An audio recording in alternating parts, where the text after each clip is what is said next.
We're surrounded by inspiration, success stories, endless possibilities, and infinite outcomes. It's enough to make you want to jump in and chase your own dreams. Everyone says just start, but what does that actually mean? Just starting feels really daunting. That's where we come in. The National Angel Capital Organization and the Black Founders Network are partnering to bring you women experts in our community ready to inspire and educate aspiring entrepreneurs and investors. We're going to be uncovering the secrets to building capacity, tackling challenges, and achieving success. So let's get started so that we can turn your vision into a reality.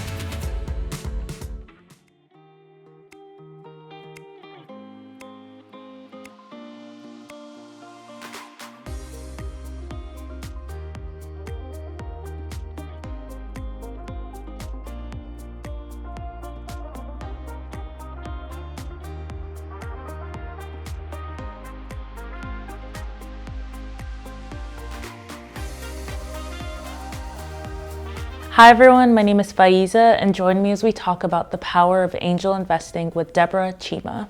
Thank you so much for joining me today.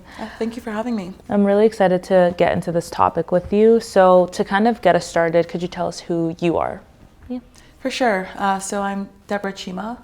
I'm currently working with the Black Wealth Club on our Angel Investor Program as the program manager. Essentially, the Angel Investor Program is operating with the goal of creating a more diverse cohort of angel investors within the Canadian market. Currently, the angel investing space is fairly, I'm just gonna repeat that.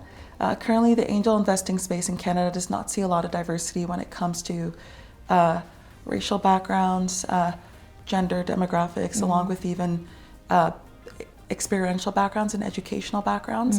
And that's creating a situation that sees a lot of BIPOC founded startups not seeing the same level of investment as startups that are founded by folks who would not be considered BIPOC. And the goal of creating a more diverse cohort of angel investors within Canada is to ultimately funnel a greater level of funds to Black founded or BIPOC founded startups within Canada. No, that is amazing, and especially really taking that and like really looking to make that impact within like our community, right? Sure. Could you tell us a little bit more about what your role as a program manager entails in bringing this program to life? For sure. So as a program manager, I'm leading all the operational coordination that's needed to bring our program to life. So we just actually started up with our first cohort back in the fall. We wrapped things up in September of 2023.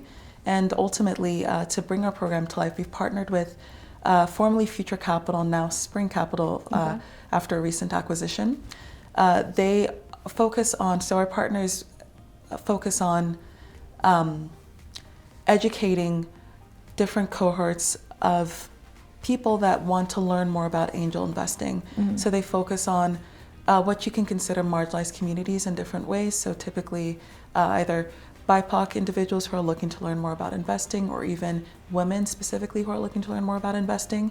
And so they have a track record of operating these different programs where they operate about 5 to 10 sessions to teach individuals on a weekly basis the different aspects of angel investing, from the initial introductory stage to teaching folks what angel investing is, all the way to talking about the technicalities around the deal mechanics that go into angel investing and the different individual strategies that folks can take to form their own investment theses. So they've got a great track record of doing this, and ultimately we wanted to partner with them to help educate our target of currently focusing on Black individuals within Canada. And we've additionally partnered with a couple venture capital funds. So one fund that we're partnering with at the moment is Black Tech Capital, operated by the founder Brian Duarte, along with Capital M Ventures, which is operated by Melissa Allen. And they've come on as our venture capital fund partners to help to drive our community engagement by further showing our cohort of program participants what direct opportunities they have to get involved in the world of angel investing through either working with these funds owned by Brian and Melissa, or by even introducing them into many different events that are related to angel investing that are typically on the more exclusive side. Gotcha. And so we're working with our educational partners and our venture capital partners to build a broader ecosystem that not only teaches our cohorts about what angel investing is and how to do it, but also provides them with an actual path to follow to take the steps forward and actually get into investments. No, absolutely, absolutely. And I just want to call out the fact that you talked about partnering with funds to support this like program as a whole.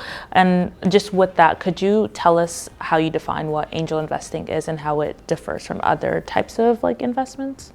For sure, yeah. There are many different types of investments. You can have investments from large private equity funds. You can have investments that are made through formal venture capital funds, and you can have angel investments. Those are three high-level buckets. There are more mechanics into specific avenues of investing, but speaking towards that sort of overview, private equity investments typically focus on later stage companies that are much larger in size. Those deals will be much larger and the millions or even hundreds of millions of dollars typically at your average size mid-market fund. Venture capital funds typically focus on startups that can range from either Series A to Series D, but those funds operate with the capacity to serve multiple different startups at the same time, operating with bigger teams that all bring together, the partners bring together different expertise in different fields where they're able to not only raise funding from the partners that they source to actually raise up their new fund, but they're also able to provide that strategic guidance to their startups. Whereas angel investing is more geared towards your individual consumer who might not be a partner at a VC fund, also might not be working at a private equity fund, but has enough capital on hand to feel like they're financially well positioned to support a startup and has enough credibility in whatever field they're interested in or operating in themselves, that they feel like they're able to impart some helpful knowledge to an early stage startup that could also benefit from their financial support. And we're ultimately targeting those angel investors, so young professionals who, specifically in this case, we're focusing on Black individuals within Canada who are young professionals at different stages in their career where they ultimately feel like they're financially well positioned to support startups, but don't quite yet have all the foundational knowledge around how to specifically form their own deal investment thesis to join a venture capital fund or a private equity fund and operate in that capacity, if that makes sense. No, it absolutely does. And I really appreciate the call out about it, not necessarily just being about the financial investment, but like the knowledge investment, essentially, like the support that they can provide to the startup themselves, right? For sure. I'm just wondering, like, when people talk about angel investment, it's common knowledge that it is fairly high risk. Correct me if I'm wrong there before I go on. Yeah, I think it depends on the sort of sector that you're investing in, but typically you are investing in earlier stage companies that don't have as much of a proven track record, Gotcha. which means that ultimately your investment could see returns go either way. I mean, so I guess in that case then, really what I was trying to understand was how the program that you're basically facilitating basically is equipped to address the unique challenges that early Black angel investors kind of experience with trying to enter the space. For sure. So I know a fairly common challenge that, from my understanding, a lot of Black angel investors experience is not always being able to pick investments that give them the returns that they're looking for. And ultimately, that is where our partnership with formerly Future Capital, now Spring Capital, is really important because they drive the educational value of our program that sits down our cohort program members and teaches them not only about what angel investing is from a sort of fundamental point of view, but also walks them through the specific deal mechanics around the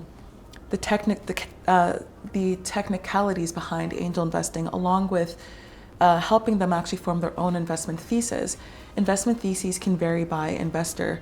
Every investor has either a specific sector that they're looking to invest in or a specific goal that they're looking to focus on. I know that, for example, one of our VC fund partners, Capital M Ventures, focuses on investing in diverse founded startups. And so they are more sector agnostic, but they're looking to make investments with teams that have a certain level of diversity. And so we essentially walk our program participants through the process of understanding what angel investing is, how to do it, and what their own criteria or investment thesis is as they look to formulate their own investments. And the goal in doing this is to not only teach our cohort members about how to identify, I don't want to say less risky investments, but how to identify investments that have a higher probability of returning an appropriate level of returns, but also how to identify the investment opportunities that will cater towards their own investment strategies and theses. Yeah, it really sounds like it's about being as informed as possible and making really intentional decisions, correct? Exactly, yeah, and we do focus on an early stage of education, and so that's where our venture capital fund partnerships come into play. We walk our program participants through this 5 to 7 week course. We change the programming cadence from year to year, but it's roughly 5 to 7 weeks where we walk our program participants through this educational journey around understanding the world of angel investing a little bit better.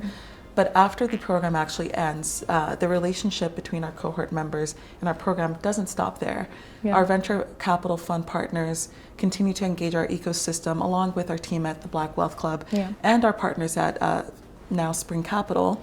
We continue to engage our program members on opportunities to continue being involved in the world of venture capital or in the world of, angel investing and venture capital.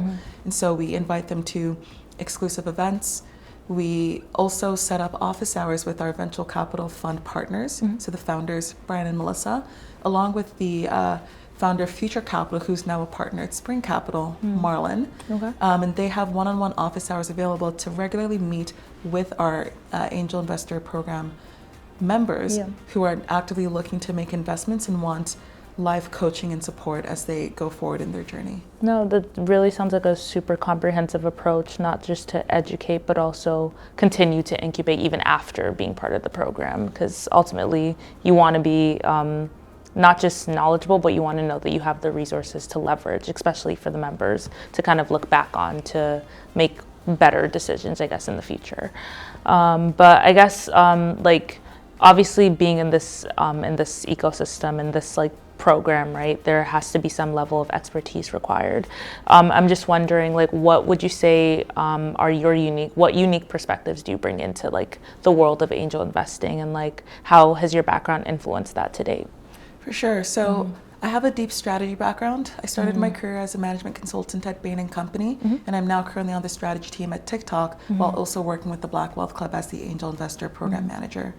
During my time at Bain, I did spend some time not only in our general practice division, but also in our private equity division, where I worked on a couple due diligences for private equity funds that had approached Bain wanting support in evaluating whether or not to make investment decisions with different assets in different markets.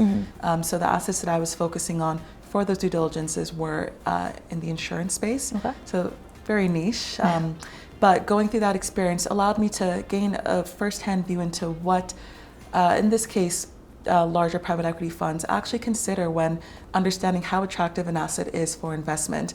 And although the specific requirements around those investment decisions that private equity funds make will be more detailed and will have a higher bar than the requirements that an angel investor would look to hold when making their own investment decisions, there's quite a bit of overlap into how to identify what an attractive asset is for investment. And so some of the, at a high level, the main areas that I understood to be quite important when understanding the attractiveness of an asset for investment would be first understanding the market opportunity. So what does the market look like in terms of the space that the asset is operating in? What is the size of the market, and what is its growth trajectory?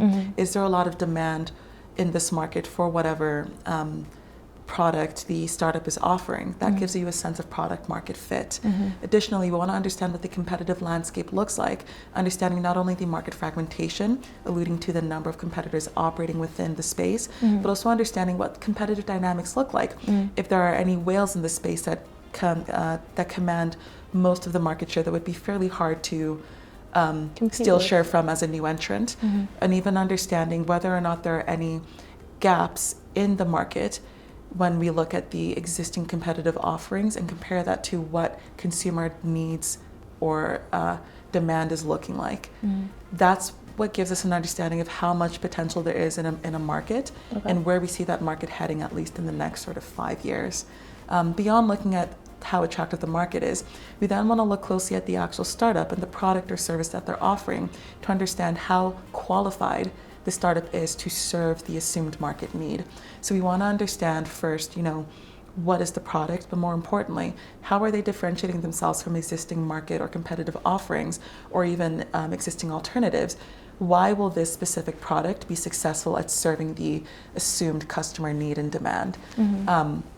We additionally want to understand the feasibility of actually scaling up that market, the feasibility of scaling up that product. And so understanding how the product or service is operating, and also looking at its scalability to really see strong growth. Beyond looking at the specific product, we want to understand a lot more about the folks that we're actually investing in. And so the founding team is always a very key criteria that most investors, from angel investors to even private equity funds, really do look at when it comes to understanding the attractiveness of an asset. You want to look at a founding team that not only has assumed knowledge in the space that the startup is operating in, but also has knowledge across a number of bases. You need folks that are highly strategic, you need folks that are highly financial, you need folks that are highly technical. And beyond having a strong and sort of collectively exhaustive founding team, you want to look at the folks that those teams are hiring and really understand what the sort of team working dynamic is like at the startup, to have a sense of whether or not these are founders that you can trust to bring this product to market and to really see strong scale. And I'd say those fourth sort of high-level bucket that I think is important to look at is really understanding the financial track record that the startup has been able to achieve. So in the world of private equity, finances are a much deeper cave, because larger companies that private equity funds invest in have a stronger financial track record, and therefore have more finances that you would need to evaluate. Startups, especially early stage startups that angel investors typically target to financially support, are most likely not going to have a strong financial track record, just given that they won't have been operating for as much time in most cases. And so if you're able to see early signs of proven revenue generation, along with certain profitability metrics that you might look for, while also understanding the scalability of this product, that should typically give you a sense of whether or not this company has enough traction to continue building on. And if you're able to see that the market is attractive, that the product is well equipped to serve that market need, and the founding team is strong and covering all the important bases, that should give you a strong enough sense of whether or not you're able to trust this startup with your investment, in the sense of being able to see some kind of return over a period of time. Thank you so much for that comprehensive answer. I think that gives people like a really broad sense of like what the key considerations, especially for like investors before making a formal like investment decisions, especially for early stage startups. And I'm just thinking, obviously you've, like, with your experience working at Bain and also with your experience working with the Black Wealth Club today, you've called out the key considerations, like doing the market research, understanding the opportunity and the competitive landscape.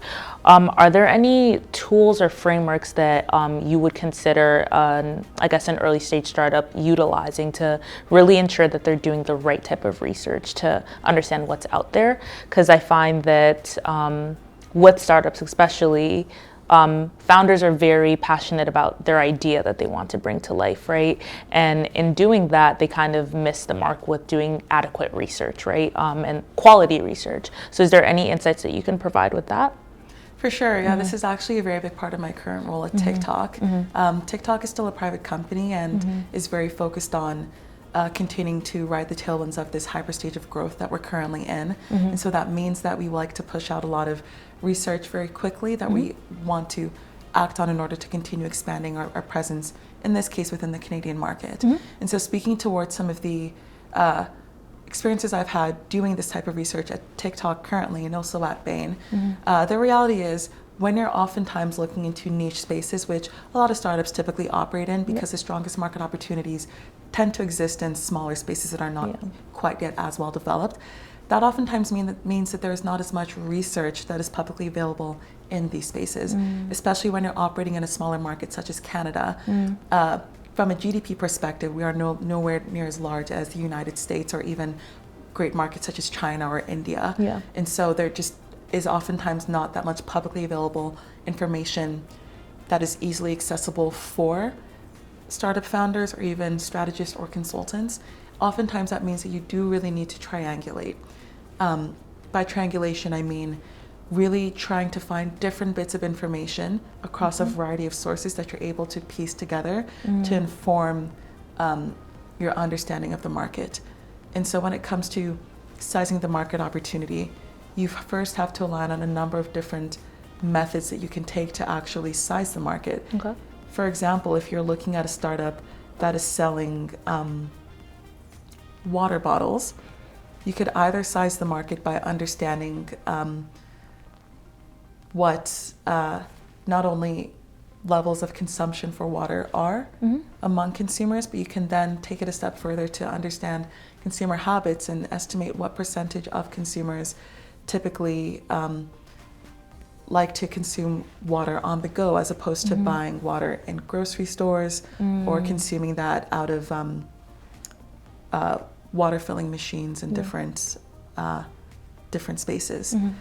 That's one light method you can take. You could also try to look at demand for water bottles and look at the historic growth of that space, assessing the different manufacturers of water bottles, not only the sort of historic retailers, but also understanding water bottle manufacturing from niche private companies. I see that the Black Founders Network has their own water bottles right here. So there are a number of different methods. That was just a very light and scrappy example, but there are a number of different examples or different methods that you can take to inform your approach to sizing the market. And once you've aligned on your approach, you can then try to source the web, and typically you can purchase industry reports from a couple market research companies that do charge anywhere from a couple $100s to a few thousands. You can purchase those reports, which does require a bit of an investment, but different reports will offer different pieces of data that inform some of the data inputs you need around the size of the market or expected growth trajectory. And ultimately, leveraging those different sources will inform at least a ballpark range of what the market looks like that you can then feel somewhat confident in, even if you don't have an exact number. High-level message I would want to share here is that oftentimes market research is not going to be something that you can do with perfection or with an exact or high or with 100% level of confidence, but you can take multiple different approaches and you can leverage many different sources to inform a approach to your research that you feel confident in. No, I think that, pardon me. Thank you for like that overview, because I think especially with your last point there about not necessarily being as accurate, but just really make it as like an informed, be as informed as possible and do what you can with the data that you have available, right? But I guess kind of pivoting back to investing as a whole, or angel investing as a whole, obviously understanding that early stage startups may not necessarily have the traction or I guess the revenue generated yet to help to inform an investor's decision to invest, right? So pivoting back to angel investing as a whole, understanding that early stage startups don't necessarily have the traction where they are, right?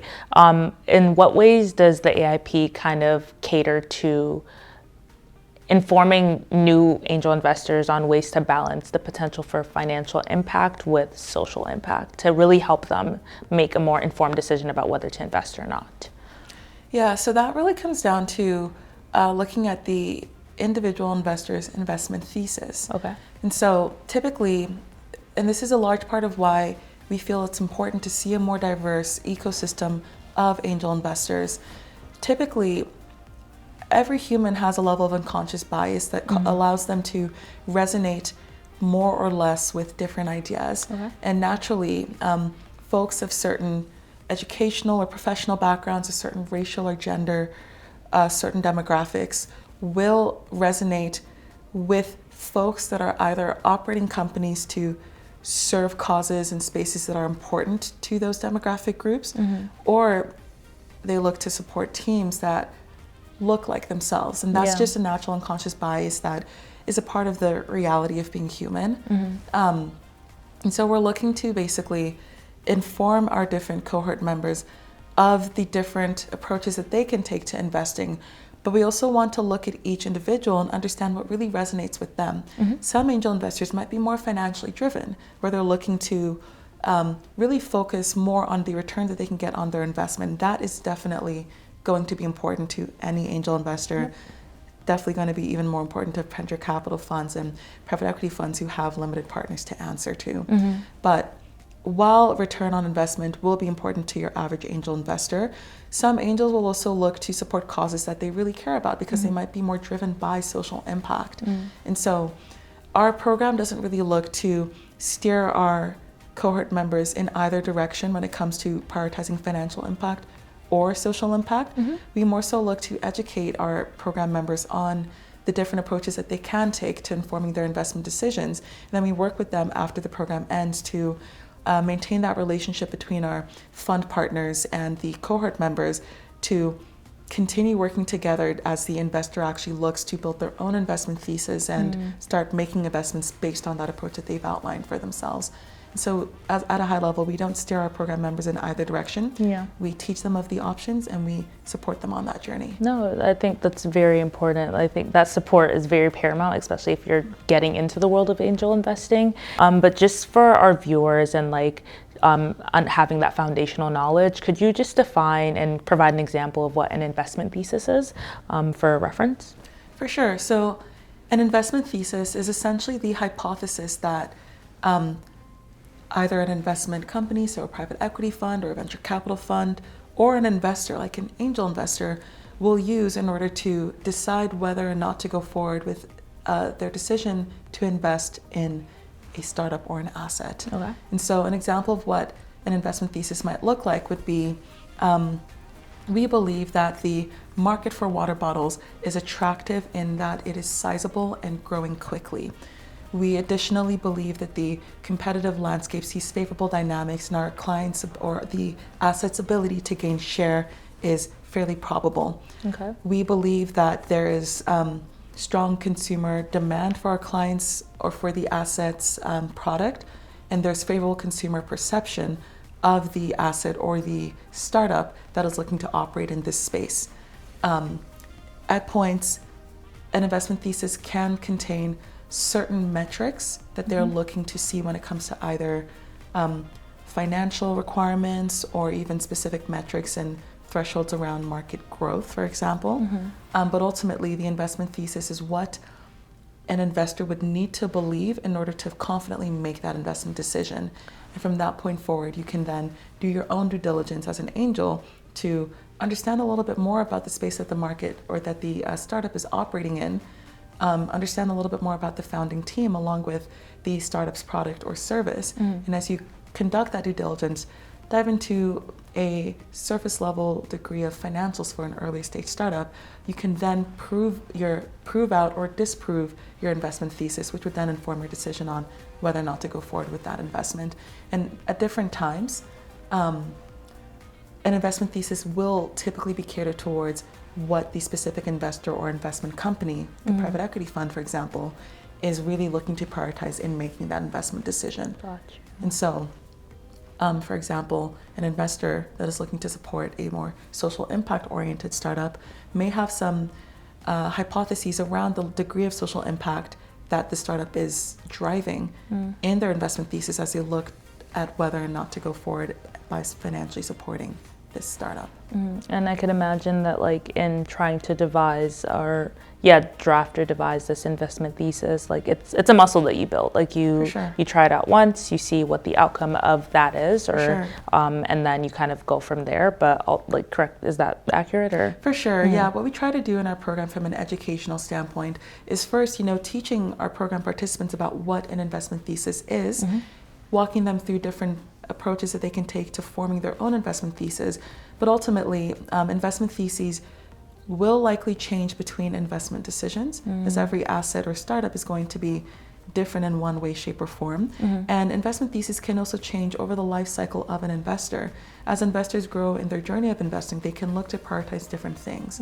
And so that's where it's definitely a journey and not something that most folks will finalize from this sort of first iteration of forming their investment thesis. But that's where our program looks to educate folks on how to approach building their own investment thesis and then allow them to maintain relationships with some very supportive venture capital fund partners that are willing to continue partnering with them as they move forward in their investment journeys as angels and likely inform their own investment theses over time. No, absolutely. Thank you for that. Thank you for providing that context and that description. So kind of shifting gears into intersectionality within the world of investing. Could you share or have you ever encountered any unique challenges or experiences just due to your race and your gender in the investment world as a whole, or angel investing specifically? Yeah, most definitely. I do believe, just from my point of view, the world of investing is a bit of a black box. It isn't like certain industries like engineering or consulting that typically have a lot of publicly available information about them. Information meaning first how to break into those industries. Additional information allowing folks to understand how to perform well in interviews for folks who want to work at venture capital funds or private equity funds, for example. The investing world is a bit more exclusive, and breaking into this world is often dependent, at least partially, on your network. And so folks who have a more privileged background when it comes to certain educational backgrounds, having the privilege to work in certain companies at different points in their career, those folks naturally build up a strong pipeline and network of folks who can help them break into the more exclusive world of investing. The challenge around angel investing specifically is first, understanding what angel investing is and how it actually works from a technical point of view, but also in identifying, which startups would make optimal candidates for angel investments. The world of investing is, fairly exclusive, and for folks who don't have a strong network of people around them that are actively operating in that world, they don't necessarily have a strong and direct path to understanding how the world of investing works, and more specifically, how they can break into it. And the big challenge that I think Black women like myself face is not really seeing a lot of folks in the world of investing, or even angel investing specifically, who look like us, who would have the unconscious biases in place to naturally look to support us and, teach us about those opportunities and, walk with us as we try to move forward in our own investing journeys. It's a little bit tough to feel like you can see yourself breaking into a specific industry or a space where you don't really see people that look like you doing that. And so I do think it's a big challenge when it comes to building a more diverse ecosystem of investors when we don't see a very diverse ecosystem currently in place. But that is a big part of why we're looking to try to do our small part at the Black Wealth Club in developing a more diverse ecosystem of angel investors within Canada, so that we can not only see a more diverse table of decision makers who are making the investment decisions, we can further then see a more diverse array of startups who are receiving an adequate level of funding to allow them to be successful in really scaling their startups and finding success as entrepreneurs. Exactly. And I think it's funny how you said that, you're as the Black Wealth Club, you're playing a small part, but this is a significant thing that your organization's doing, right? It's about doing the quote unquote little things today for those longer term, larger effects, right?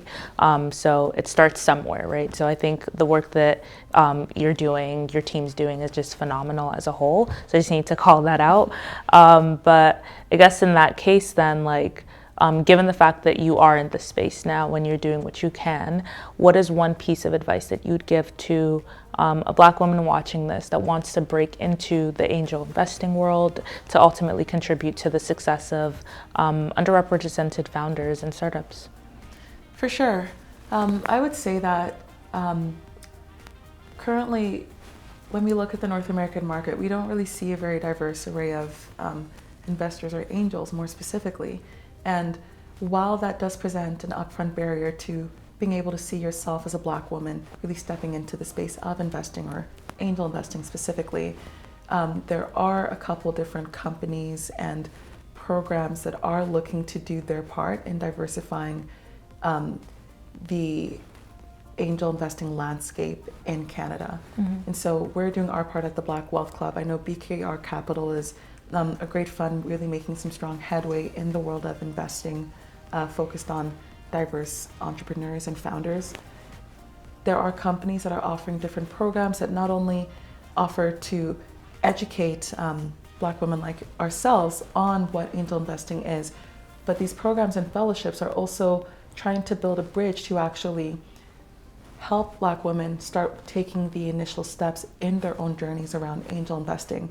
And ultimately, breaking into the world of investing really is something that will at least partially depend on the network you build and the people that you know. And there are people that are looking to help and support a more diverse array of investors and founders within Canada. It's just about seeking out those opportunities by attending Black Founders Network events that teach you about those opportunities, by looking to join clubs like the Black Wealth Club, and even looking to participate in the BKRS Fellowship.